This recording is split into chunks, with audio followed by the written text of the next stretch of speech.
একটি নতুন প্রাণের আগমন। শিশুর জন্মের সাথে সাথে শুরু হয়ে যায় জীবনের এক নতুন অধ্যায়।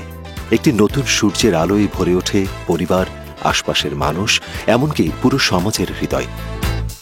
প্রথম স্পর্শ, প্রথম নিঃশ্বাস, আর সেই প্রথম পুষ্টির উৎস মায়ের দুধ। মায়ের বুকের দুধ শুধু খাবার নয়, এটি শিশুর প্রথম টিকা, জীবনের সেরা সুরক্ষা। ধীরে ধীরে সেই শিশু আধো বুলিতে কথা বলতে শেখে, প্রথম পদক্ষেপ নেয়, আর মায়ের ভালোবাসা ও যত্নে বড় হতে থাকে। একসময়, বিশেষ করে 70-এর দশক পর্যন্ত, অনেক আধুনিক মা মনে করতেন বুকের দুধ খাওয়ানো পুরনো ধ্যান ধারণা, এতে শারীরিক সৌন্দর্য নষ্ট হয়। এই ভুল ধারণাকে কাজে লাগিয়ে কিছু ব্যবসায়ী বাজারে নিয়ে আসে গুঁড়া দুধ, আর কিছু চিকিৎসকও তাতে প্রলুব্ধ হয়ে মায়েদের উৎসাহিত করতে থাকেন। বিশ্ব স্বাস্থ্য সংস্থা ও ইউনিসেফের 2022 সালের প্রতিবেদনে দেখা যায়, 7টি দেশের মধ্যে বাংলাদেশের 57% স্বাস্থ্য পেশাজীবীরা আইন লঙ্ঘন করে অপ্রয়োজনীয়ভাবে শিশুকে গুঁড়া দুধ খাওয়ানোর জন্য মায়েদের পরামর্শ দেন। মাতৃদুগ্ধ বিকল্প, শিশু খাদ্য, বাণিজ্যিকভাবে প্রস্তুত শিশুর বাড়তি খাদ্য এবং তা ব্যবহারের সরঞ্জামাদি বিপণন নিয়ন্ত্রণ আইন 2013 এবং 2017 সালের বিধিমালা ভঙ্গ বৃদ্ধি পেয়েছে। বিডিএইচএস এর তথ্য মতে 2017-18-তে শিশুকে শুধুমাত্র মায়ের দুধ খাওয়ানোর হার ছিল 65%, যা সর্বশেষ 55% দাঁড়িয়েছে, যেখানে এই হার 10% কমেছে। এর ফলাফল হয় ভয়াবহ। শিশু মৃত্যুর হার বেড়ে যায়, অপুষ্টি ছড়িয়ে পড়ে অজস্র পরিবারে। গবেষণা প্রমাণ করে, জন্মের পর মায়ের দুধ না দিয়ে কৃত্রিম খাদ্য দেওয়াই শিশু মৃত্যুর প্রধান কারণগুলোর একটি। আমাদের দেশে স্বাস্থ্যকর্মীদের ব্রেস্ট ফিডিং সংক্রান্ত পর্যাপ্ত প্রশিক্ষণ নেই।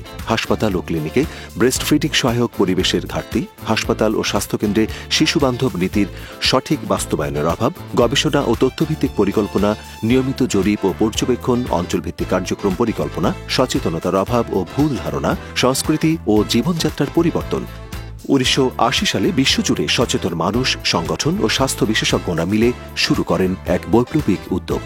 জন্ম নেয় নতুন একটি পেশা, দক্ষ স্তন্যপান পরামর্শদাতা, যাদের কাজ মায়েদের বুকের দুধ খাওয়ানোর সঠিক কৌশল শেখানো। বাংলাদেশ থেকেও অগ্রণী ভূমিকা রাখেন অধ্যাপক MQK তালুকদার ও ডক্টর SK রায়। তাদের নেতৃত্বে শুরু হয় campaign for protection and promotion of breast feeding, যা পরবর্তীতে বাংলাদেশ ব্রেস্ট ফিডিং ফাউন্ডেশন নামে পরিচিত হয়। 1981 সালে জেনেভায় বিশ্ব স্বাস্থ্য সংস্থার সম্মেলনে 160টি দেশের সমর্থনে গৃহীত হয় শিশুর জন্য মায়ের দুধ নিশ্চিত করা ও কৃত্রিম শিশু খাদ্যের বিপণন নিয়ন্ত্রণ সংক্রান্ত ঐতিহাসিক সিদ্ধান্ত। শিশুকে মাতৃদুগ্ধ পানে যা করণীয়: বেসরকারি প্রতিষ্ঠানের 6 মাস মাতৃত্বকালীন ছুটি নিশ্চিত করা, কর্মক্ষেত্রে নিরাপদ স্থান তৈরি, গুঁড়া দুধের অনিয়ন্ত্রিত বিজ্ঞাপন নিয়ন্ত্রণ, জাতীয় ব্রেস্ট ফিডিং কমিটির সভা ও সিদ্ধান্ত কার্যকর করা, বিভিন্ন মাধ্যমে প্রচারণা, আন্তর্জাতিক বা জাতীয় IYCF 9টি নীতি ও কার্যক্রম জোরদার করা, ভুল ধারণা দূর করা, পারিবারিক নীতির সম্পৃক্ততা, বিশেষ করে স্বামী, শ্বশুরবাড়ি ও পরিবারের অন্যান্য সদস্যকে সম্পৃক্ত করা, মায়েদের মানসিক সহায়তা ও সময় দেওয়া। গবেষণায় দেখা গেছে, যে সকল মায়ের স্বামী ও পরিবার ব্রেস্ট ফিডিং সম্পর্কে সচেতন ও সহায়ক, সেসব ক্ষেত্রে মাতৃদুগ্ধ দানের হার প্রায় 60% বেশি। 1993 সালে শিশুকে একমাত্র মায়ের দুধ খাওয়ানোর হার ছিল 46%। অবিরাম প্রচেষ্টা, নীতি সহায়তা ও জনসচেতনতায় এই হার বেড়ে 65%-এর কাছাকাছি পৌঁছেছে। 2011 সালে গেজেট হয় 6 মাস মাতৃত্বকালীন ছুটি।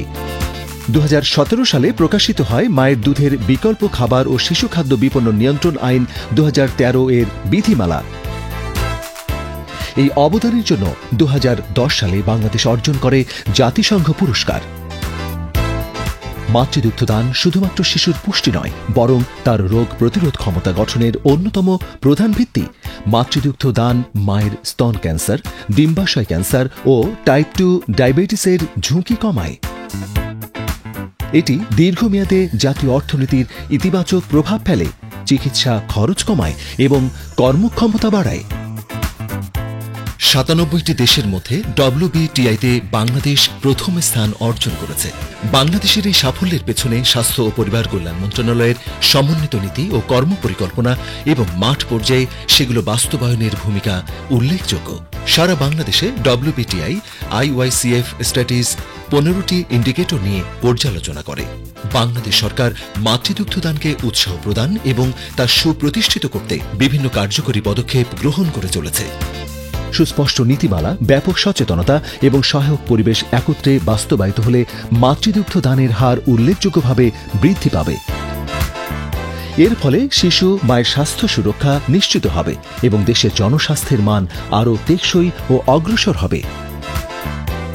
মাতৃদুগ্ধ দান বাড়ানো শুধু স্বাস্থ্য খাতের নয়, সামগ্রিক সমাজ ও অর্থনীতির উন্নয়নের একটি গুরুত্বপূর্ণ দিক। বিশ্ব মাতৃদুগ্ধ সপ্তাহ 2025-এর বার্তা স্পষ্ট। মায়ের দুধ শুধু একটি খাবার নয়, এটি জীবন, ভালোবাসা, সুরক্ষা এবং ভবিষ্যতের বিনিয়োগ। মাতৃদুগ্ধ দানকে অগ্রাধিকার দিন, টেকসই সহায়ক পরিবেশ গড়ে তুলুন। স্থায়ী সহায়ক ব্যবস্থা গড়ে তুলতে পারলে মা ও শিশু সুস্থ থাকলেই গড়ে উঠবে একটি ন্যায়সঙ্গত, সুস্থ ও পরিবেশ বান্ধব বাংলাদেশ।